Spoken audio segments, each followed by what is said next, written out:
సంబా ఇప్పుడు అదే ఆపమని చెప్తున్నది కదా. ఆ రోజు చెప్పాము, ఈ రోజు చెప్తున్నాం. ఆ రోజు 19లో జగన్మోహన్ రెడ్డి గారు వచ్చాక 20లోనో ఎప్పుడో మనం ఇటు నుంచి షిఫ్ట్ చేయాలని అనుకున్నప్పుడు అది సరదాగా అనుకున్నది కాదు. అప్పటికి పెట్టిండే ఖర్చు ఎంతో 5,000 కోట్లు ఎంతో పెట్టారు, 5,500 కోట్లు. అప్పు కొంత తెచ్చారు, ఫార్మర్స్ కమిట్మెంట్ ఉంది, ఈ రెండు ఉన్నాయి. సో ఇప్పటికీ ఇంకా ఫర్దర్ ఎంత పోసినా దీంట్లో పోయడమే. మనం ఇంకా నదిలో, కృష్ణా నదిలో పోసినట్టే.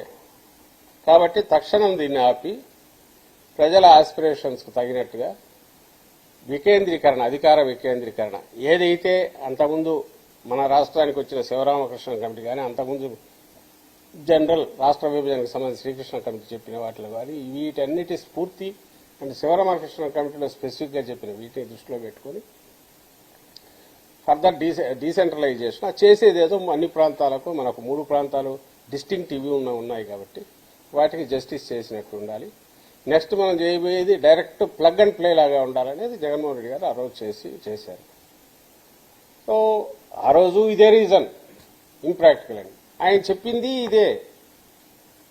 చంద్రబాబు నాయుడు గారు ఈ మాదిరి ఇట్లా పెడుతున్నానన్నప్పుడు జగన్మోహన్ రెడ్డి గారు, బాబు గారు 30,000 ఎకరాల పైగా ప్రభుత్వ భూమి అని స్పష్టంగా చెప్తూ ఉండాలి, కొన్నది వద్దు అని ఆ రోజు చెప్పాడు.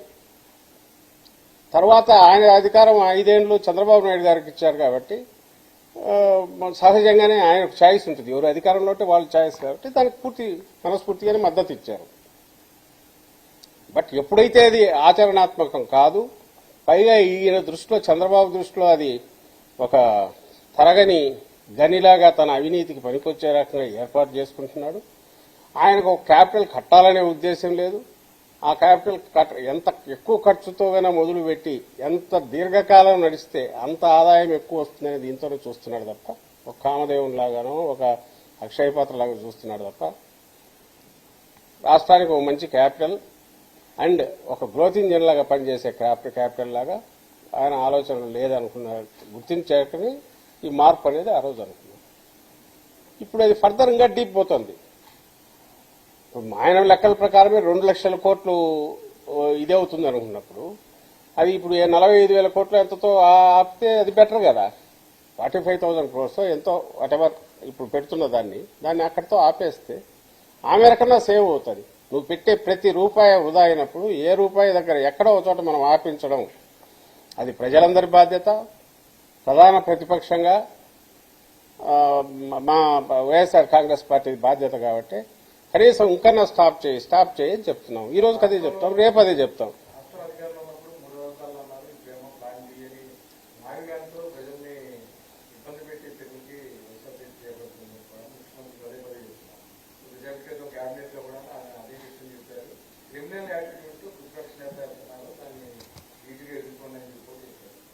అంటున్నారు కదా,